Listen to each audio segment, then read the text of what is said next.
Wednesday, November 29 edition of PFT PM. We're back to the normal schedule after last week where we did the Picks podcast on Wednesday, PFT PM on Friday, today, Wednesday. And we've got plenty to get to, including an interview coming up that we're going to tuck into this podcast. I did it yesterday with Dolphin safety Jevon Holland, one of the heroes of the Black Friday game, with that 99-yard interception return for a touchdown on a failed Hail Mary. We've got about 10 minutes or so with him. I've got a few other topics I want to get to first, and then I'll answer the best of your questions. Before we get to that, though, I've got some old business to attend to. We talked on Friday about the free kick that the Packers could have attempted at the end of the first half in the game against the Lions on Thanksgiving. I've been aware of the free kick for decades. I'm aware of it because, and I don't know if I mentioned this last Friday because I don't really remember things very well anymore, but I know about it, and I think I did mention it because now I'm remembering the title of the book. I thought it was Strange But True Football Stories, and then I remembered it is More Strange But True Football Stories. I found it, and I bought it, and I knew instantly when I started looking through it that it was exactly the book that I remembered. And then I started looking at the table of contents and I'm like, okay, where's the one about the free kick? And wouldn't you know it, it was the very last chapter number 28 at page 146. It arose from a 1968 Bears-Packers game where the Packers were on the wrong end of the free kick. Game was tied at 10 in the fourth quarter. Bart Starr could not move the Packers deep in their own end. They were on their own 15-yard line, threw three incomplete passes in a row, punted. The Bears, Cecil Turner, called for a fair catch at the 43. What followed was confusion. And this is a dramatic reading straight from More Strange But True Football Stories, compiled and edited by Xander Hollander from the Punt, Pass, and Kick library. What followed was confusion. Mac Percival, the Bears place kicker, trotted onto the field. It seemed odd that with time for several plays, the Bears would try a field goal from the 43-yard line. Remember, at the time, the goalpost was at the front of the end zone, so it would have been a 50-yard field goal, which is a very long field goal back in 1968, but 43 yards from the crossbar. Then the referees began consulting with both teams. The Packers began walking toward their own goal. At first, the fans thought a penalty had been called, but then they noticed that the Chicago players weren't following the Packers down the field. Then Chicago's Richie Pettibone knelt down at the 43 and set the ball up as if he were holding it for a field goal kicker. What was going on? The writer asks. Coach Dooley of the Bears had invoked one of the most unusual and least used rules in football. The rule book says that after a fair catch, the team with the ball may put the ball into play, either with standard play from scrimmage or with a free kick. The opposing team must be 10 yards away from the ball. That's why the Packers were walking. And if the ball clears the goalpost on the kick, it counts as a field goal. The Packers and Green Bay fans watched helplessly as Chicago kicker Mac Percival got set to kick. No one could rush him or block the kick, so he took his time. The kick was perfect. Chicago went ahead 13-10. And that was that. And the Bears won. And that's exactly what the Packers could have done from what would have been a 66-yarder, so from their own 44. That was where the fair catch was. And if you remember from last week's podcast, and I frankly barely do, they ran a play, had time for a field goal. They tried a 63-yard field goal because snap, spot, and hold. It's 17 yards from where you snap the ball. But if they would have just done the free kick, it would have been 66 yards with the ability to run up like it's a kickoff. And how many times do we see a kick from the 35 almost make it through the goalpost? So opportunity missed by the very team that was burned by the free kick back in 1968. And the only reason I know about the free kick is More Strange But True Football Stories, which I ordered back in 1973 from the Punt, Pass, and Kick library. And it had plenty of other selections, and I frankly had several of them, and they are in my library today, which is exactly where this is going, into the library, into the archives, and it will stay there until they're selling off all my stuff after I croak one of these days, hopefully later rather than sooner. Since we're talking about books, let me make my periodic pitch on our way home. $9.99. print edition. I mean, $9.99 for this thing.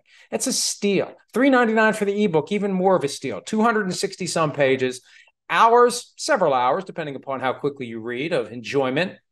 It's a story that, I mean, it's not fun and games the whole way. It's got kind of a heavy, dark-ish thing, but, you know, so did It's a Wonderful Life until the very end. Like, it was just kind of meandering around, and then it took a very dark turn, and the guy's thinking about committing suicide, and then he eventually decides he wants to live, and the last 5 minutes is worth it. It's worth that, everything you went through to get to the last 5 minutes. This is kind of like that. You got to go through some stuff. The main character goes through some stuff. That's what makes the ending so memorable. So anyway, remember, every penny that I get from this goes to the Humane Society of Harrison County.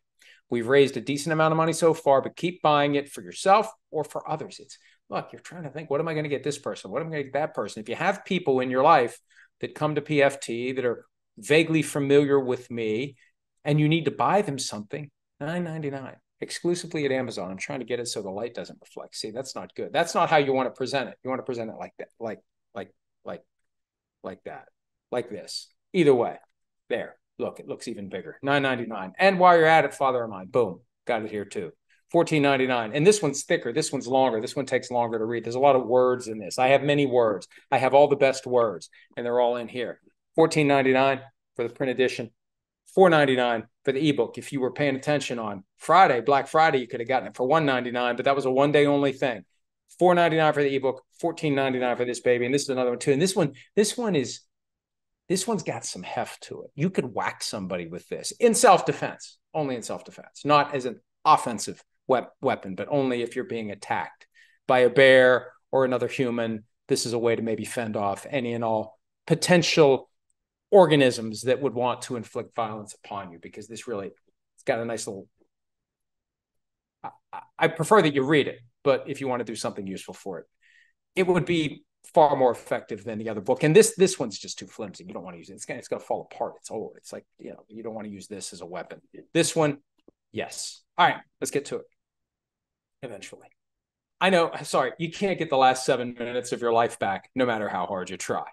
Caleb Williams, USC quarterback, says it's a game time decision as to whether he's entering the draft. Kind of mixing his metaphors there a little bit, but the point is, he claims he's going to run it all the way up until the end. Now, his camp has been at least willing to test the waters when it relates to his options. And I fully support that.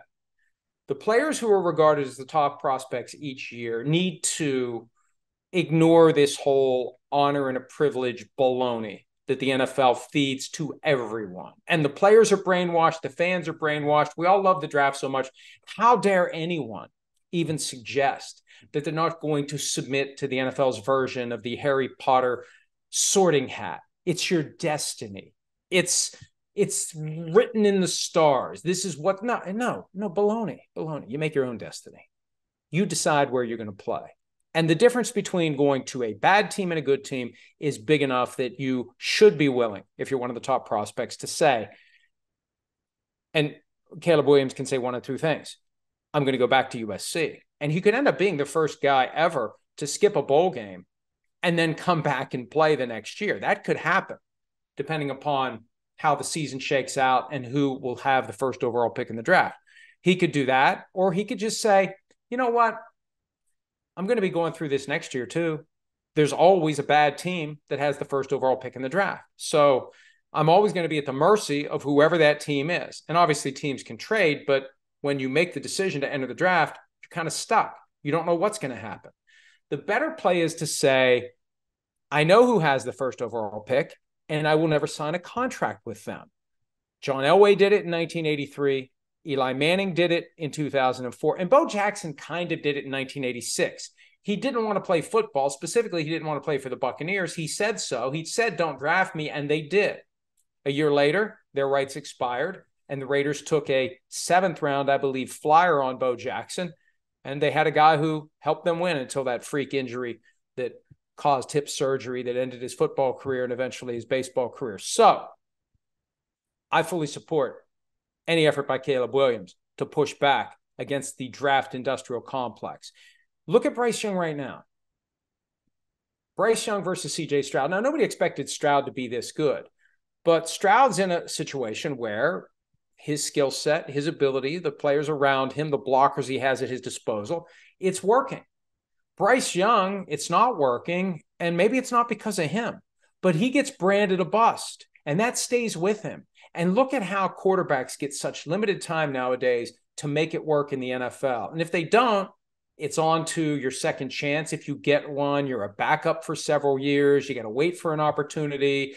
You've got that taint. You've got that stink. You've got that scar of being a bust. Makes it hard to sell to a fan base. I mean, look at Zach Wilson. I think we've come to the conclusion that Zach Wilson just doesn't have it. But maybe he would have had it if he would have been in a place where he gets nurtured better right out of the gates. And he's brought along more slowly, and he builds his confidence. And maybe he sits. Maybe some of these guys do need to sit.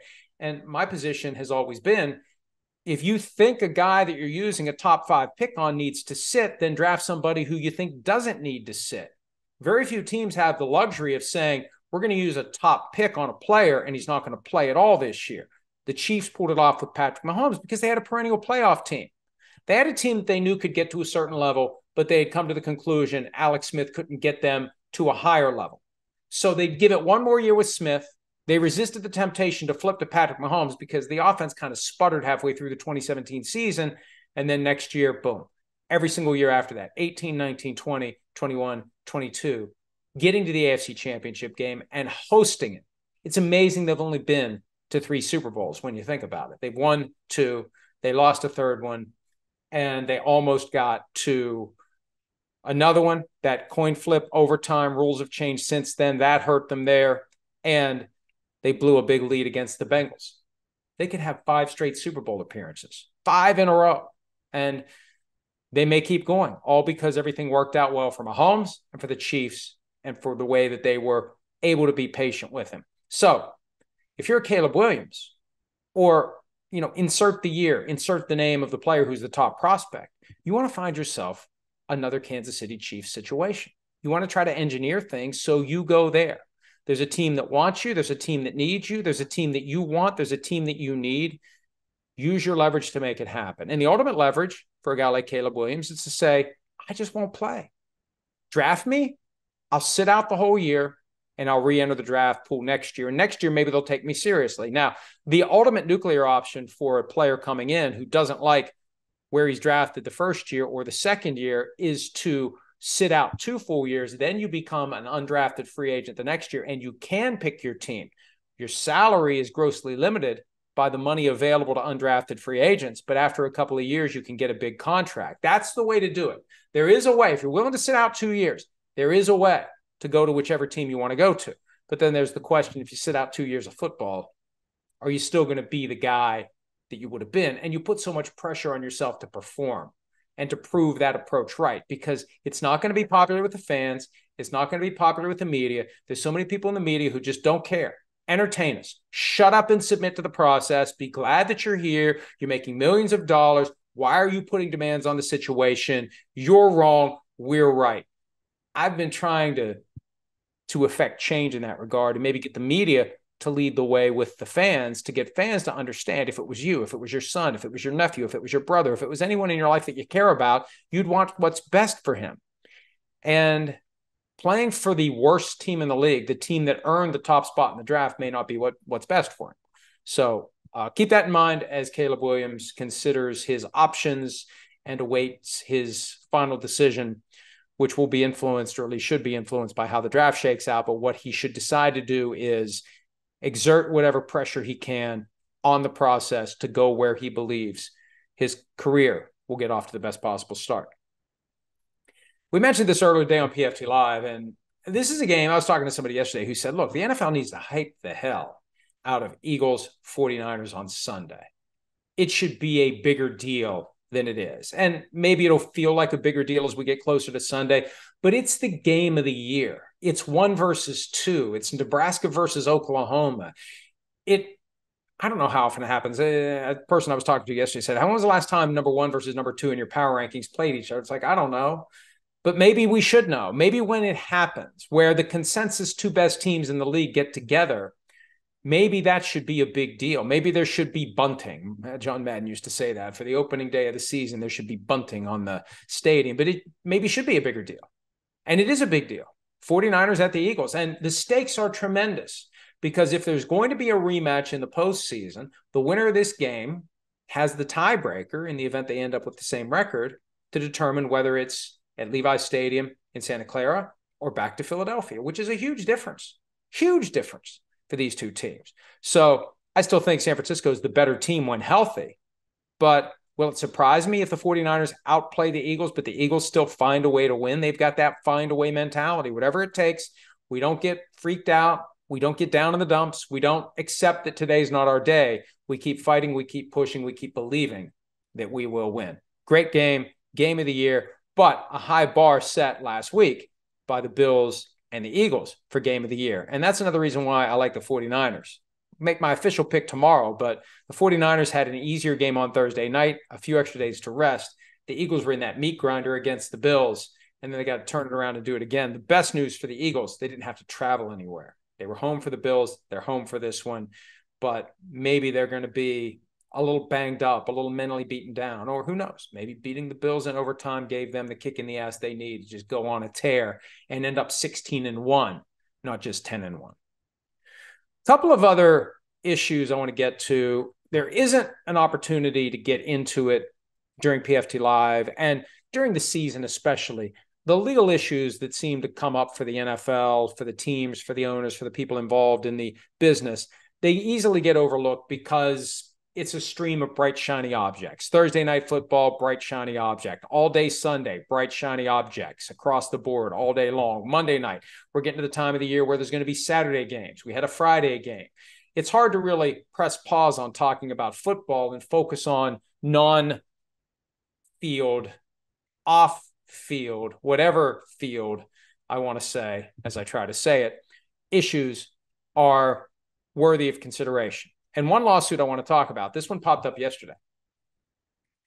Jerry Jones is involved in litigation that currently spans two different lawsuits. One is, and this is the original one, it was filed by a 26-year-old woman named Alexandra Davis who contends that Jones is her father. And there was a confidentiality agreement that was involved. She wants that to be torn up. She wants a paternity test to prove that Jones is her father. Apparently, there was a court order last year that there will be a paternity test. And for whatever reason, it hasn't happened yet. But that's the first lawsuit. The second lawsuit arises from Davis's issues with the way Jones and people connected to him reacted to the first lawsuit, painting her as extort money from Jerry Jones, telling lies about her. Now, her initial defamation lawsuit had to be revised because she's a limited public figure. There's a higher bar for public figures. You have to plead your case. You have to use stronger language. You have to be able to prove that there was actual knowledge that the things that were being said were false.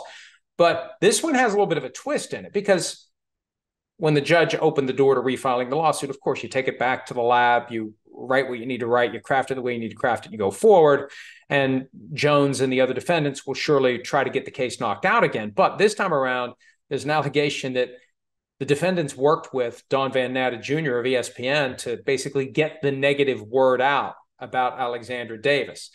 Now, the way that I read ESPN's characterization of this new lawsuit, I haven't seen the lawsuit, and there's an item without a byline at ESPN.com. Most of these stories, at least some, probably most, were written by Don Van Natta Jr. Now that he's implicated in it, his name doesn't appear on the story. But in that story, you get the impression, the way it's written,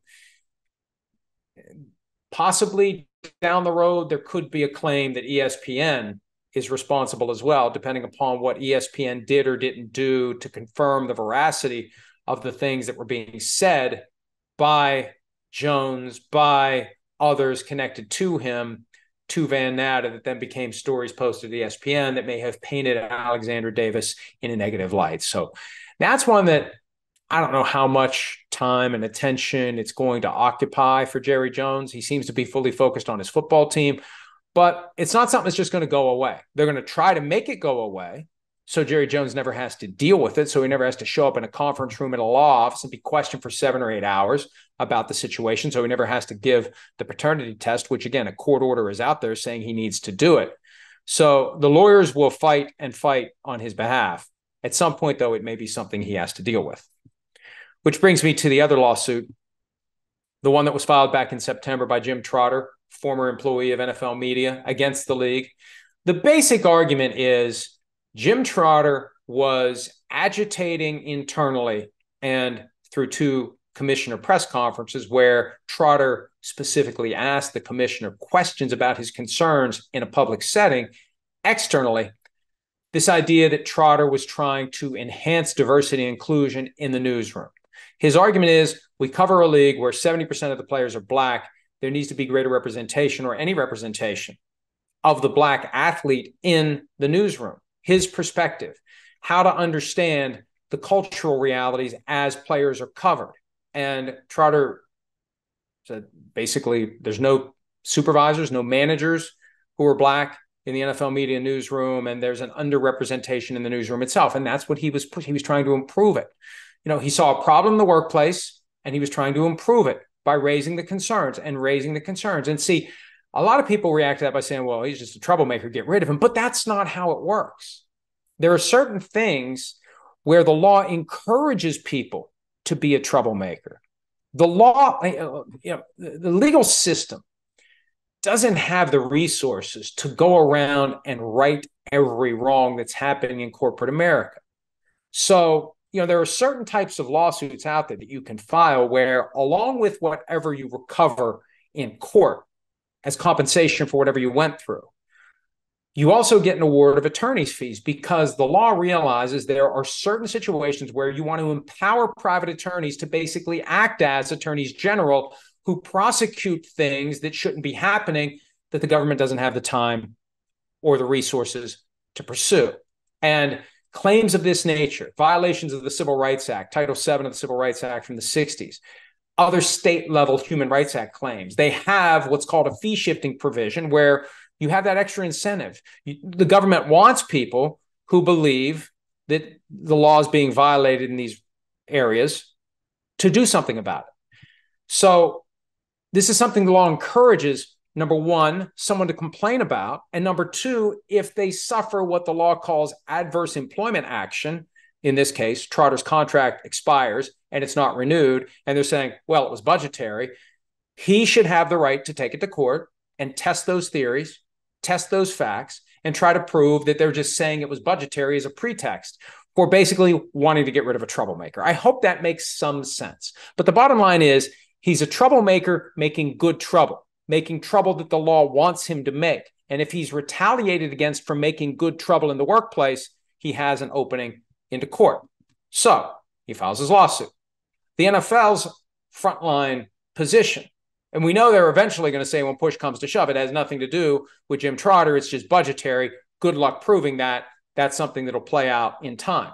For now, see what they try to do, and this is part of the playbook when you get sued as a major corporation, or anybody who gets sued. The first thing you try to do is come up with a way to knock it out. Motion to dismiss. That's what the NFL plans to do. And their argument is basically, if everything he's saying is true, the law allows us to do what we did. And that's a delicate argument to make from a PR standpoint. We wrote about this the other day. Trotter's lawyers call this argument by the NFL morally abhorrent. Basically, it's saying, yeah, we did it, but we're allowed to do it. Yeah, okay, he was complaining about lack of inclusion and diversity in the newsroom, but nothing keeps us from not keeping him as an employee. The law doesn't require us to not consider that. We're allowed to say, we don't want this troublemaker who's trying to shine a light on issues of diversity and inclusion. And even if they're right legally, and I don't think they are, that is a delicate and difficult argument to make. For example, before Title VII of the Civil Rights Act was interpreted to extend to sexual orientation, some employers wouldn't argue in court that there's no protection for sexual orientation, because the implication is we think we have the right to hire and fire people based on sexual orientation. And damn it, we're going to do it if we want to. It can make you look very bad. It can make you look uncaring. It can make you look unfeeling. It can make you look like you are not a good person if you think that the law allows you to do something that maybe morally you shouldn't do. Well, the law allows me to fire someone based on sexual orientation, so I did it. The law allows me to do it. The law doesn't say I can't do it. See, there were employers who wouldn't make that argument before the law evolved to the point where sexual orientation is protected under Title VII. As it relates to Trotter, this argument that the NFL is allowed to fire him because it didn't like the fact that he was agitating for greater representation in the newsroom, that he took it public by questioning the commissioner twice. We're allowed to do it. I hope the folks who cover the NFL, the folks who cover sports media, understand that implication. The NFL is basically saying, we're allowed to do it, and we did it, and we'll do it again. Yes, we're allowed to do it. Don't you be a troublemaker on these issues, because we're allowed under the law. We believe we're allowed under the law to use that against you. It's a tough argument. It's a tough argument. And it doesn't mesh with all the messaging that we've gotten from the NFL over the past few years about their issues, their positions, their attitude toward matters of race. And, at some point, that trail of breadcrumbs is going to lead to the players who are going to realize maybe they've been sold a bill of goods here, and maybe the league doesn't really care the way it claims it cares with the messages on the helmets and the messages at the back of the end zone, that's just lip service. When push comes to shove and you've got someone who believes he was fired, his contract wasn't renewed when he wanted it to be, because he agitated in favor of positive change as it relates to diversity and inclusion in the NFL media workplace. If the NFL's position is the law allows us to do it, so we did it, I hope that people understand what the NFL is really saying here, and I hope that people will react accordingly. All right, without further ado, here is yesterday's interview with Dolphins safety Jevon Holland, one of the heroes of the Black Friday 34-13 win by the Dolphins over the New York Jets. Joining us now, guy who had the most exciting play of Week 12, if not the entire season, Jevon Holland, Dolphins safety. Jevon, welcome. How are you, buddy? I'm well. Thanks for having me. Well, I appreciate some of your time. It really was one of those moments where, as it's unfolding, as someone watching the game, I couldn't believe it was happening. What is happening in your own mind, if anything? Because I know a lot of it just is instinct taking over. But from the moment that ball is coming down and you recognize there's a chance to catch it in lieu of knocking it down and then maybe do something with it, what were you thinking as it all unfolded? As the ball was in the air, my only thought was like getting in the end zone. First, of course, was to catch it. But then I was like, okay, I need to get in the zone. Yeah, like you said, a lot of it was instinct. Now that I think back on it and I really try to reflect on what I was thinking throughout the process, a lot of it was just me reacting and running to open space. How often do you guys practice defending a Hail Mary? And do you have the green light to intercept it if you believe the play is there to be made? Every Friday, every Friday at the end of our walkthrough, we practice offensive Hail Mary first and then defensive Hail Mary. And no, I have the red light to return any Hail Marys. They want me to knock it down. They want me to knock it down 100%. But in that moment, I mean, it was the second quarter. I mean, going into into halftime, the score was close. I was like, you know what? I've always wanted to do that, and I was like, might as well try it. So it turned out to fall on my side. Well, it was brilliant because it changed everything. It changed the entire vibe going into half. It would have been 10-6 with 2 interceptions by your offense going into halftime, and it feels Right. like a brand new game. That was the dagger. It felt like it was over after that. Anything I can do to help the team win, man, sign me up. So that just happened to be one of them, and I'm glad that I took that opportunity because it was great. I enjoyed it. I loved it, honestly. It was a blast. Well, and we all loved watching it. Tell me this. Was there a moment as you started to run where it went from, let's just see where this goes, to, oh boy, I got a chance here to take this all the way? Yeah, when I cut back and it was just me and the quarterback one-on-one, I was like, okay, this could be my first touchdown of my career. So that right there, and I was excited at that point. When it was Tim Boyle and me, I was like, yeah, nah, there's no tackling me right here. Where's the football? It is right behind me, or you can't really see it, but it's behind this couch in the cluster bag of the other footballs, but I have a piece of tape on it, wrote 99 yards. And my dad just texted me yesterday and was like, make sure you write on it and sign it and make sure that you know it's that ball. So, yeah. Once you get a chance to come up with a plan for what you're going to do with it, do you have an idea of where it's going to permanently be? Not right now. I've got all my turnovers kind of in a basket. I don't have a wall set up or anything right now, but when I do, I'm definitely gonna make sure I put that one in like a gold case as the Hail Mary, as the Jets fans want to call it. What did you think about playing on Black Friday?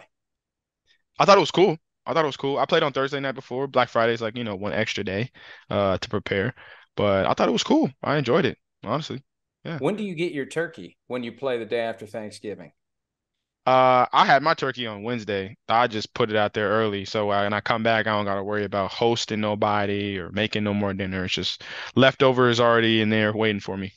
Is that a game you'd want to be involved in every year? I feel like some teams, at least from a management level, are putting the hand up saying we'd like to do this every year. As a player, is that something you'd want to do every year, or is one time enough? Yeah, I think that would be pretty cool every year, honestly. I mean, I wouldn't mind it too much. There wasn't too much stress on my body or anything like that, so I enjoyed it. What's it been like having Hard Knocks around? It's been cool, honestly, and they have been surprisingly like hidden almost. Like they don't really show the cameras in our face or anything like that. There's a lot of hidden cameras around, not hidden, but kind of tucked away so that they're not bothering us. But it's been cool. I've enjoyed it. And then the first episode was cool seeing how we kind of re how we took Max Crosby's game and his like extracurricular activity in between plays and added that to practice and how Tua responded to that. I thought that was really unique. Is it a problem though to feel like, and your coach used this term, safe space? You've got your space, you've got your club, you've got the place where you can say what you want, do what you want, be who you want, and that's kind of been invaded. Does it change how you feel when you're around now, or do you just get used to it and it's like they're not even there? Initially it did. Initially I was a little uncomfortable, but then after a while you kind of forget and you kind of just get back into your own groove. And then after that, you realize that that's what really Hard Knocks will really want to see. That's what the fans really want to see, you in your element and authentically yourself. So after a while, you kind of just fall back into how you were before. Are they are they recording any of this right now? Do you know? Are they Not that around? I If know they're of, unless hidden, they, if they're hidden, you don't know. yeah, unless they came in here and installed some cameras when I was gone. But right now, nah, nothing. um, do you watch it? I know only one episode's been on. Second one's going to be on Tuesday night of this week. But do you have you watched the first episode? Yeah, yeah, I watched the first episode. It was good. I enjoyed it. I enjoyed it. Okay. Jalen Phillips injury from last Friday. I'm trying to think of a way to take a good, fun conversation and segue to something that isn't very good for your team or very good for Jalen Phillips. How does that impact your defense moving forward? Because he's a key part of it. He definitely is. It's a tremendous impact. A lot of guys are going to have to step up. But the challenge is in front of us, and we're going to take it head on. It's tragic though. It really is. He's a workhorse, a hard worker, and great football player, better individual. So I know that he's going to return, 10 times as good as he was now from this injury. But it's tough. It was tough to see, especially like getting to him when he was on the ground. That was difficult, to be the one there and kind of see him in shock. So, but he's in better spirits and he's on his way to recovery. So I'm happy for him and I'm going to be there helping him along with Chubb and everybody else on the defense and team. We're going to be there right there supporting him. Did he know what it was right away? Yeah, And yeah. I mean, you could see it. You could see it snap like a Hmm. rubber band. And we've seen that a couple of times this year. It happened with Kirk Cousins on grass. It happened with Jalen on turf at MetLife Stadium. After the game, Raheem Mostert came out and said they got to do something about this turf. Give me your opinion on the quality of the playing surface there at MetLife Stadium. I don't know specifics, but I do know turf is tough on the body. And being at that place, I've had two of my friends now get injured from that. So I just think it needs to be done with, honestly. I think they need to really look into it and invest in, a better playing surface for their team and teams around the league. I want to flesh this out a little bit with you too, because I hear this from players about how, regardless of injury rates, And regardless of whatever numbers the NFL would put out there to create the impression there's a debate between turf and grass, help me understand how different your body feels after playing a game on grass versus playing a game on artificial turf, whether it's MetLife Stadium or anywhere else.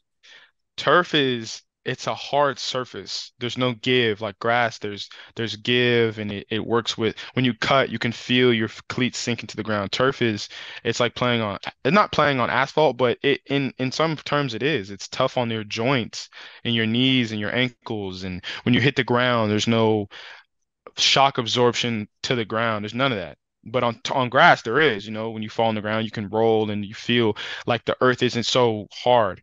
And that's the biggest thing for me, honestly. I think that turf is just really tough on the joints and it has a long lasting effect after practice, after games, like those things start to add up. So playing on grass for me always feels better. Before I forget, because sometimes I do, and we're appreciative of TCL of making you available to us today. That's why you're here. Tell us what you're doing with TCL and what they're calling the Ultimate Game Day Update campaign. Ultimate Game Day Upgrade, TCL TV. So they've been doing this all year. They have some outlandish deal for a specific type of play during the game. I was the first one to hit it on the nose with the 90, not 100, 99-yard return. But they needed for my game 98-yard plus, and then they were going to give away $1 million worth of 98-inch TVs. I myself was one of the individuals that got one, and well, that is getting one. It's in the mail, and I think it's dope. But they're still doing it, and it's going to keep going on until the end of the year. But this upcoming Thursday, the Cowboys versus the Seahawks, they're giving out 50K in TVs if they score more than 50 points. I believe it's the two scores combined. Those are both high-flying offenses, so I'm sure that's going to be something that happens. But you can go to tcl.com/upgrade to enter in a chance to win. And if they score more than 50 points, you can potentially get a TV. So that's awesome. And I misspoke. Ultimate Game Day Upgrade campaign. Mhm. Want to get that right. And it's a great opportunity for some people to get a 98-inch TV. Where the hell are you going to put a 98-inch TV? It's not something you just stick in the corner. Nah, I got a wall. I got a wall just enough. It's like 84 inches wide. My wall is like 90 inches. So I got a little bit of room on both sides. I'm excited for it. My girlfriend's not too excited for it. She's a little bit against it, but when she sees it and she sees the movies on in the TV and whatnot, we're all good. It's gonna be good. I have to ask you just a couple more real quick ones. First, what's been the chatter within the locker room about Tua having a chunk of flesh ripped out of his arm and not even seeming to notice it, and somehow he didn't bleed? I'm gonna be honest, this is new information for me. I Wow. saw the Wow. Band-Aid on his arm. I didn't know it was a chunk. I was wondering why he was laying on the med table after the game, like blood, little sutures around him, but he's a he's tough as nails, man. He's tough as nails. There was an image of him going to break in the first quarter of that game, and he's got the tattoo sleeve on his arm, and Mhm. I looked at it and I said, there's a chunk missing from his arm. I thought I was seeing things. And then later you see him, he's sitting there and he's completely unfazed by it. And he's got a hole in his arm before they patched it. So yeah, that's a very high tolerance to pain and complete disregard to your body to have a chunk of your arm missing and just, Yeah.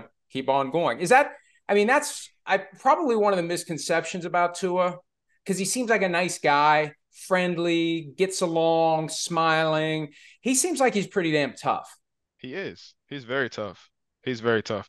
And that, I mean, it doesn't have to be necessarily a misconception. Like you can be nice and you can be friendly, but you can also be tough as nails. And you see that in Tua. You going out there with half of his tricep gone, like a shark bit it out. So he's just, he's a hard-nosed football player.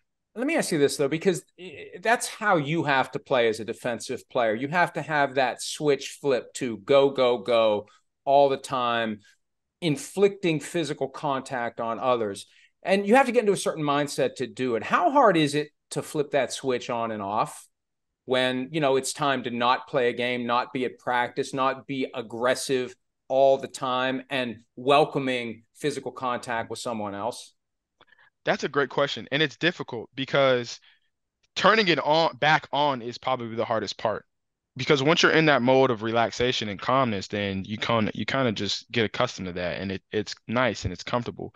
But turning that, that flipping that switch and going back in that to that dark place, it takes some times, it takes a real lot of talent to be able to do that. So, it's difficult. It What do you do? it You like go really on is. social media and look for people calling you bad names, or I mean, seriously, what do you do to Nah, get yourself nah, back you, there? you just gotta find it, man. I can't really explain it. You just have to find that dark place. And that's where a lot of people go. That's where, guys like Ray Lewis and James Harrison, Troy Polamalu, like Bob Sanders, that's where those type of individuals went to play. It's like you're going to war, when you step in those white lines. So you got to be mentally prepared for that.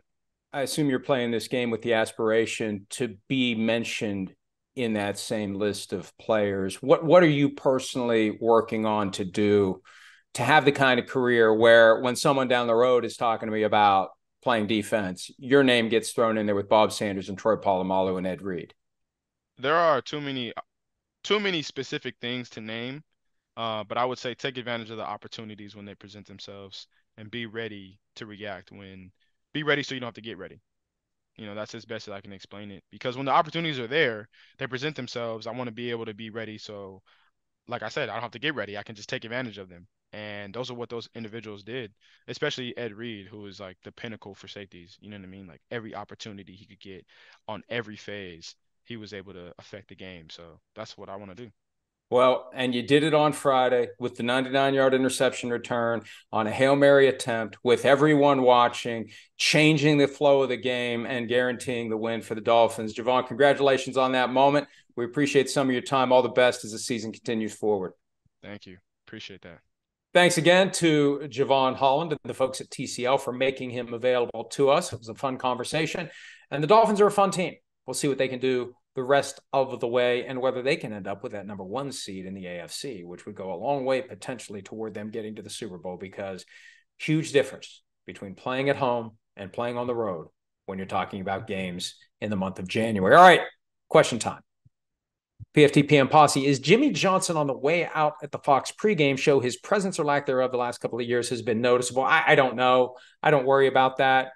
He's done when he's ready to move on, and or Fox is ready to move on. But I think he's 80 now or close to it. He's been doing it a long time.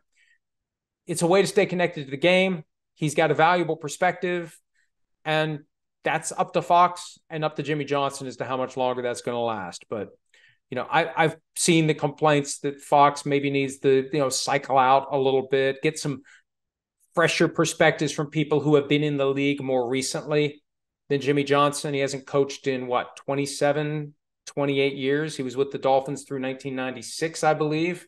Could be wrong, possibly wrong. Wouldn't be the first time today. Wouldn't be the first time probably this show that I was wrong. But you see that argument. And I think maybe the same thing's going to happen at CBS, where after the season, maybe it all gets blown up, except for maybe Nate Burleson, everybody else gone and cycled out. Because that's the challenge for any former coach or player who transitions into the media. You've got to find a way to stay anchored in the game so your opinions are relevant and fresh and timely, and that they reflect how things currently work in the NFL. And for a lot of players, it's very difficult to shift from player mindset to fan mindset. You have to bring a fan mindset to it. You have to bring a curiosity to it. To the extent that what's happening exceeds your own personal experience, you've got to be willing to find out from friends, from colleagues, from people from people you've met while working in the media.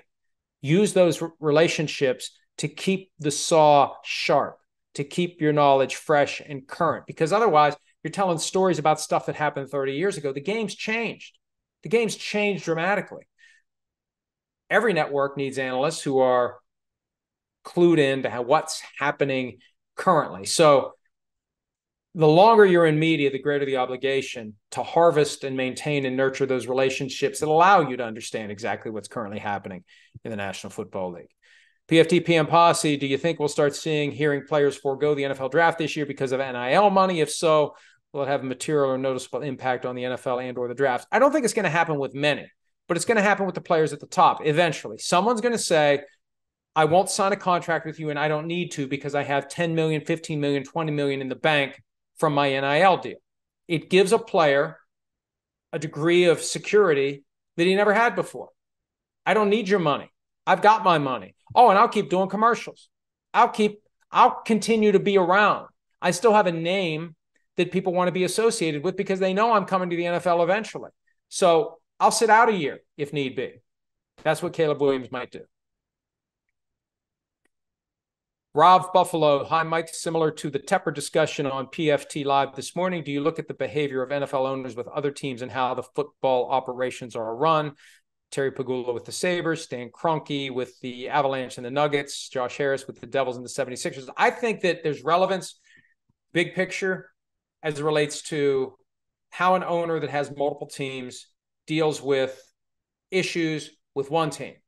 I think that's very relevant because it's not like you're dealing with these issues all the time. So anything you do under the broader umbrella of sports ownership is potentially relevant. I mean, look, Tepper's fired a couple of coaches from his MLS team in just 2 years of existence of that franchise, and he's fired 2 coaches in 2 years with the Panthers. I think it's transferable because it's the same people making these decisions. So yes, I think it's fair to look at how the other organizations are run. People are looking at how Josh Harris ran the Devils and the 76ers when he took over. How long of a grace period did he apply before he started making big changes? So I think it's highly relevant because ultimately it's the same people. Tom Marshall with the current crop of quarterbacks in the division, is the Titans head coaching job now the toughest? Well, they could have something in Will Levis. Now, he looked good at first. It's kind of, plateaued, regressed. But you've got C.J. Stroud, Trevor Lawrence, and Anthony Richardson. That's a tough division moving forward. And that Titans job could be a tough one. And, at a time when so many people are talking about whether or not the Titans should want to move on from Mike Vrabel, I think the real question is whether or not Vrabel should want to move on from the Titans, especially if the Patriots are interested in bringing him home. That is something I'm definitely keeping an eye on as the season works its way toward a conclusion. Another one from Tom Marshall, will the potential availability of Bill Belichick affect this year's hiring and firing cycle? It will, but I firmly believe, and I explained this yesterday on Rich Eisen's show, and I think I've talked about it here in the past, it's all going to be set up before we get to the end of the season. Somebody asked Bill Belichick this week if he already knows where he's going to be next year, and he said that's ridiculous. Well, it probably is too early for him to know for sure, but he's never going to admit if he knows, when he knows, whether he's going to go here, there, or wherever.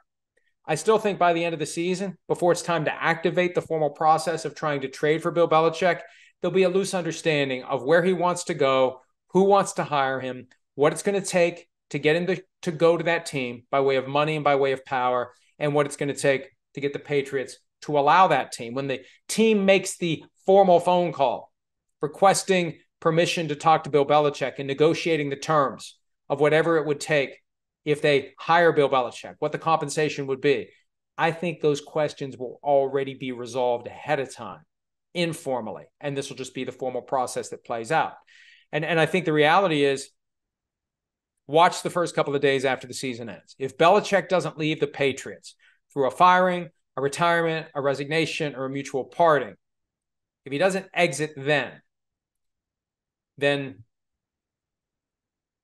that's when I think we sit back and wait for the possibility that someone will make the formal request and it will play out a few weeks down the road that Belichick goes to a new team and that the Patriots get compensation in return. And as I say that, there is a possibility of like the Sean Payton scenario where Belichick leaves on his own, and before he's allowed to go somewhere else, a team would have to work out compensation for him. I haven't thought of that before.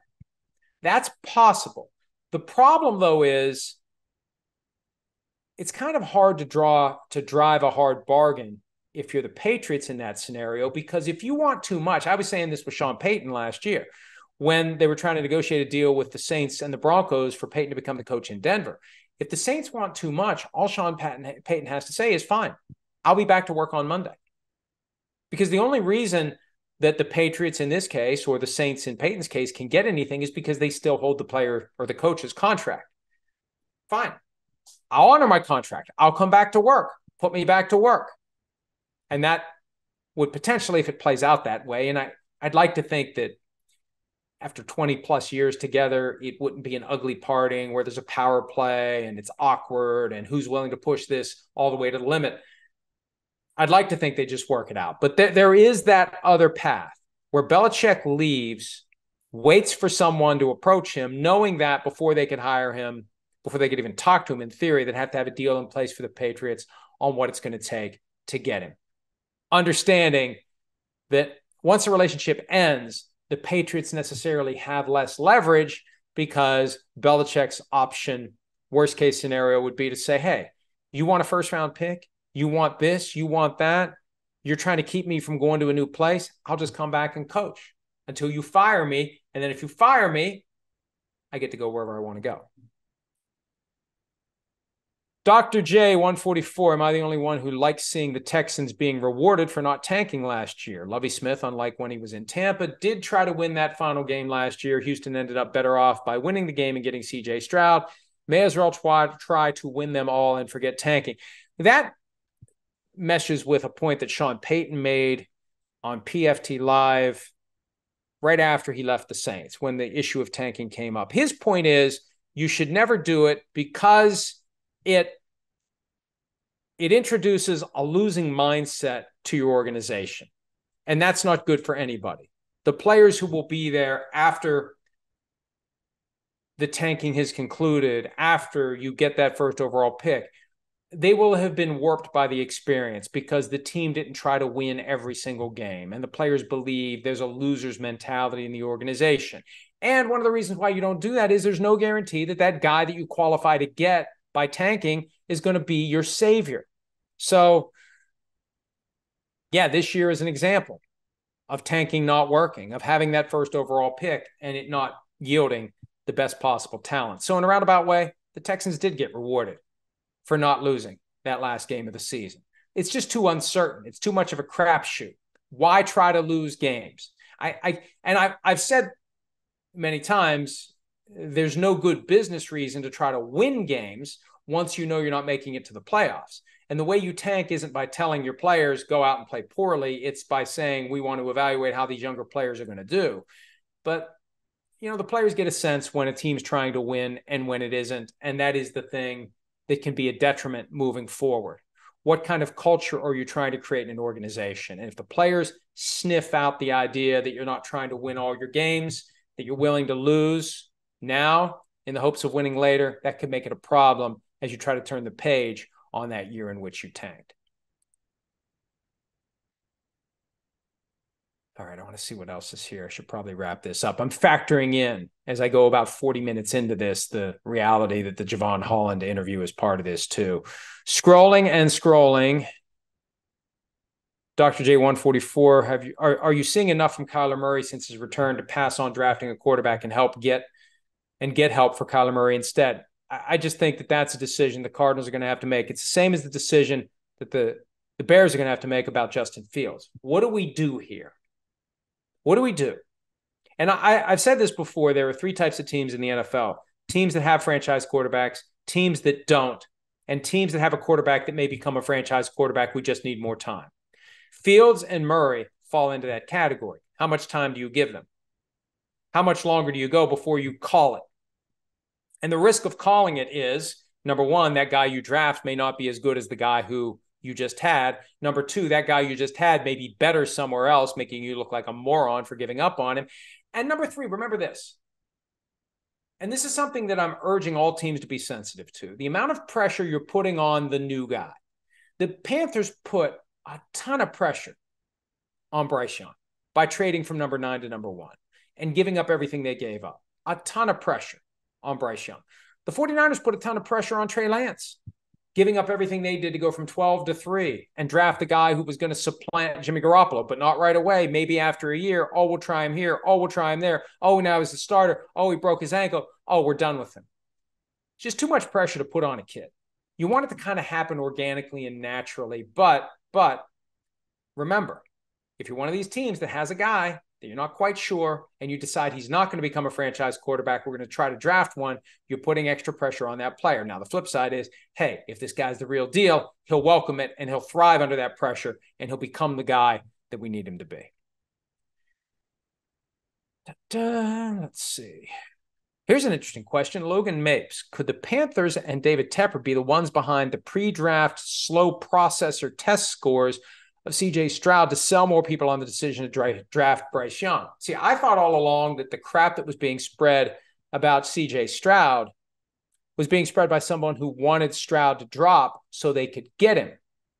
I hadn't considered the possibility that the Panthers were the ones spreading it just to make the selection of Bryce Young look better. But, here's the reality. Whatever you do pre-draft, the guy's eventually going to play. And the proof is going to come from that. And so far, it's been pretty conclusive that C.J. Stroud, the far better option to Bryce Young. But I hadn't thought about that possibility. It was the Panthers that were putting it out there. JC Carm, how does Scott Fitterer keep floating under the radar? He's been there through all the Panthers coaches and quarterbacks. Doesn't he bear some of the responsibility for this mess? Yes, but if he's just doing what David Tepper wants him to do, why would you fire him? Now, maybe you get to a point where you fire him just so you're creating the impression you're doing something to make things better. But, I frankly think one of the reasons Howie Roseman has survived as long as he has in Philly, he's kind of found a sweet spot where Jeffrey Lurie's involved, where Jeffrey Lurie is making decisions, and Howie Roseman is the one who's taking the heat when those decisions go poorly. You need someone like that if you don't want to take the ultimate responsibility for these bad decisions. Although the way that David Tepper spoke yesterday, he made it clear the buck stops with him. So he doesn't seem to be somebody who's afraid of taking the heat. We'll see how he feels after he takes the heat for a little while longer after everything that's happened in Carolina. All right. I'm going to call it there. If I didn't get to your question and you feel strongly about it, ask it next week. We'll do it next Wednesday. We'll do it every Wednesday in season. We'll do PFT Live every morning and ProFootballTalk.com. Open around the clock. No locks on the doors here. Thanks for some of your time. As always, we'll see you next week. Hi, it's Mike Florio. Thanks for watching PFT on YouTube. Hit subscribe for the latest news and analysis from Pro Football Talk.